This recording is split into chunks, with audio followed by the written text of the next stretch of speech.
Hi hello ನಮಸ್ಕಾರ. ನಿಮಗೆಲ್ಲರಿಗೂ ಸ್ವಾಗತ ಆಶಾ ಅಡುಗೆ ಮನೆಗೆ. ನೀವು ಕೂಡ ಏನಾದರೂ ಸ್ವೀಟ್ನ ತಿನ್ನಬೇಕಂತ ಇದ್ದರೆ ಅಥವಾ ಏನಾದರೂ ಗುಲಾಬ್ ಜಾಮೂನ್ನ ಮಾಡಬೇಕಂತ ಇದ್ದರೆ ಈ ರೀತಿಯಾಗಿ ಕೇವಲ 10ರಿಂದ 15 ನಿಮಿಷದಲ್ಲಿ ಇನ್ಸ್ಟಂಟಾಗಿ ಮಿನಿ ಗುಲಾಬ್ ಜಾಮೂನ್ನ ಮಾಡ್ಬೋದು. ಇದನ್ನು ಮಾಡುವುದು ತುಂಬ ಸುಲಭವಾಗಿದೆ.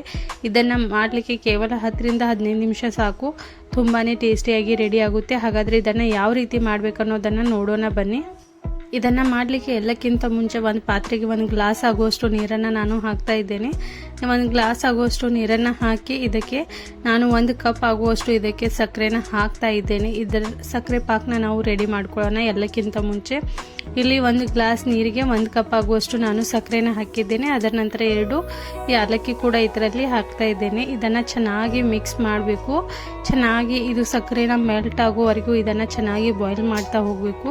ಅದರ ನಂತರ ನೋಡಿ ನಾನು ಇದಕ್ಕೆ ಸ್ವಲ್ಪನೇ ಫುಡ್ ಕಲರ್ನ ಹಾಕ್ತಾ ಇದ್ದೇನೆ. ನಾನು ಆರೆಂಜ್ ಫುಡ್ ಕಲರ್ನ ಇದಕ್ಕೆ ಹಾಕಿದ್ದೇನೆ ಸಕ್ಕರೆ ಪಾಕಿಗೆ. ನೀವು ಬೇಕಾದರೆ ಹಾಕ್ಬೋದು, ಇಲ್ಲಾಂದರೆ ಕೂಡ ಸ್ಕಿಪ್ ಕೂಡ ಮಾಡಬಹುದು.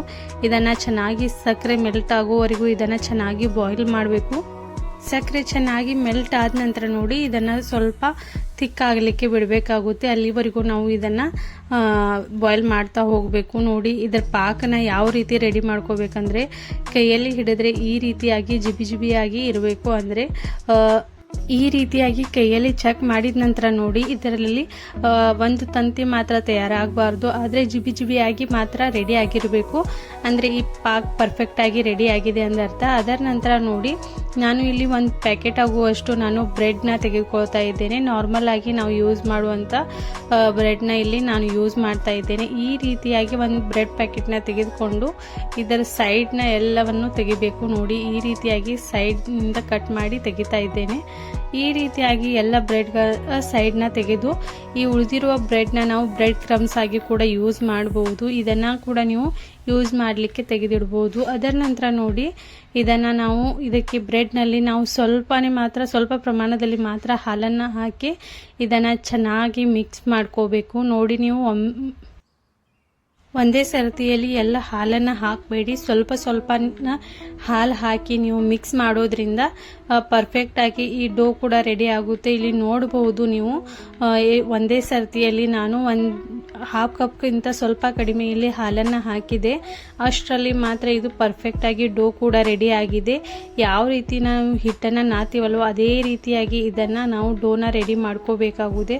ಚೆನ್ನಾಗಿ ಈ ರೀತಿಯಾಗಿ ನಾದಬೇಕು. ಇದನ್ನು ನಾದಿದ ನಂತರ ನೋಡಿ ಸ್ವಲ್ಪನೇ ಕೈಗೆ ಆಯಿಲ್ನ ಅಪ್ಲೈ ಮಾಡಿ ಇದನ್ನು ಮತ್ತೊಮ್ಮೆ ನಾವು ಈ ರೀತಿಯಾಗಿ ಡೋನ ರೆಡಿ ಮಾಡಿ ಸೈಡಲ್ಲಿ ಇಡೋಣ. ಅದರ ನಂತರ ನೋಡಿ ನಾವು ಇಲ್ಲಿ ಮಿನಿ ಗುಲಾಬ್ ಜಾಮೂನ್ನ ಮಾಡ್ತಾ ಇರೋದ್ರಿಂದ ಇದನ್ನು ಸಣ್ಣ ಉಂಡೆಗಳ ರೀತಿಯಲ್ಲಿ ನಾವು ರೆಡಿ ಮಾಡ್ಕೋಬೇಕು. ಈ ರೀತಿಯಾಗಿ ನಾನು 20ರಿಂದ 25 ಆಗುವಷ್ಟು ಸಣ್ಣ ಉಂಡೆಗಳ ರೀತಿಯಲ್ಲಿ ಈ ಗುಲಾಬ್ ಜಾಮೂನ್ನ ರೆಡಿ ಮಾಡ್ತಾ ಇದ್ದೇನೆ. ಇದೇ ರೀತಿ ಎಲ್ಲ ಬ್ರೆಡ್ನಿಂದ ನಾನು ಈ ರೀತಿಯಾಗಿ ಬೌಲ್ಸ್ಗಳನ್ನು ರೆಡಿ ಮಾಡ್ಕೋಬೇಕಾಗುತ್ತೆ. ಸ್ವಲ್ಪ ಕೈಗೆ ಆಯಿಲ್ನ ಅಪ್ಲೈ ಮಾಡಿ ಈ ರೀತಿಯಾಗಿ ಉಂಡೆಗಳನ್ನು ಬೌಲ್ಸ್ಗಳನ್ನು ಮಾಡೋದ್ರಿಂದ ಪರ್ಫೆಕ್ಟಾಗಿ ಈ ಬೌಲ್ಸ್ಗಳು ಕೂಡ ರೆಡಿ ಆಗುತ್ತೆ. ಅದರ ನಂತರ ನೋಡಿ ನಾನು ಒಂದು ಸೈಡಲ್ಲಿ ಆಯಿಲ್ನ ಬಿಸಿ ಆಗಲಿಕ್ಕೆ ಇಟ್ಟಿದ್ದೆ. ಚೆನ್ನಾಗಿ ಆಯಿಲ್ ಬಿಸಿ ಆದ ನಂತರ ನೋಡಿ ನಾವು ಇಲ್ಲಿ ರೆಡಿ ಮಾಡಿಟ್ಟಿರುವಂಥ ಈ ಬ್ರೆಡ್ನ ಬೌಲ್ಸ್ಗಳನ್ನು ಇದಕ್ಕೆ ಹಾಕಬೇಕಾಗುತ್ತೆ.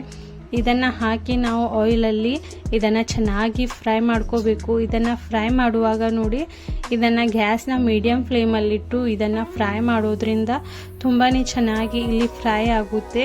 ಇದನ್ನು ಫ್ರೈ ಮಾಡುವಾಗ ಒಂದು ಟಿಪ್ಸ್ನ ಫಾಲೋ ಮಾಡಿ. ಇದನ್ನು ಫ್ರೈ ಮಾಡುವಾಗ ತುಂಬ ಕಲರ್ ಬರುವವರೆಗೂ ಅಥವಾ ಇದರ ತುಂಬ ಹಾರ್ಡ್ ಆಗುವವರೆಗೂ ಇದನ್ನು ಫ್ರೈ ಮಾಡಬಾರ್ದು. ಸ್ವಲ್ಪ ಕಲರ್ ಮಾತ್ರ ಚೇಂಜ್ ಆದರೆ ಸಾಕು, ಒಳಗಡೆ ಮಾತ್ರ ಸಾಫ್ಟ್ ಆಗಿರಬೇಕು. ಈ ರೀತಿಯಾಗಿ ರೆಡಿ ಆದರೆ ಇದನ್ನು ಫ್ರೈ ಮಾಡಿ ತೆಗೆದ ನಂತರ ನೋಡಿ ಇದನ್ನು ಬಿಸಿಯಾಗಿರುವಂತಹ ಸಕ್ಕರೆ ಪಾಕ್ನಲ್ಲಿ ಇದನ್ನು ಹಾಕಬೇಕಾಗುತ್ತೆ. ಇಲ್ಲಿ ನೋಡಿ ಈ ರೀತಿಯಾಗಿ ರೆಡಿಯಾಗಿರುವಂಥ ಗುಲಾಬ್ ಜಾಮೂನ್ನ ನಾನು ಸಕ್ಕರೆ ಪಾಕ್ನಲ್ಲಿ ಹಾಕ್ತಾ ಇದ್ದೇನೆ.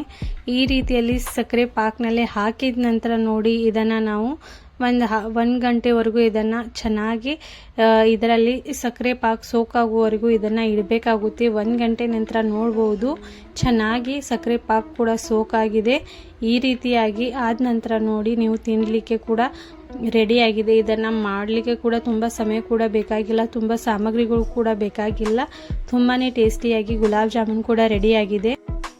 ವಿಡಿಯೋ ಇಷ್ಟವಾದರೆ ಲೈಕ್ ಮಾಡಿ, ಶೇರ್ ಮಾಡಿ, ಸಬ್ಸ್ಕ್ರೈಬ್ ಮಾಡೋದನ್ನು ಮರಿಬೇಡಿ. Thanks for watching this video. Thank you so much.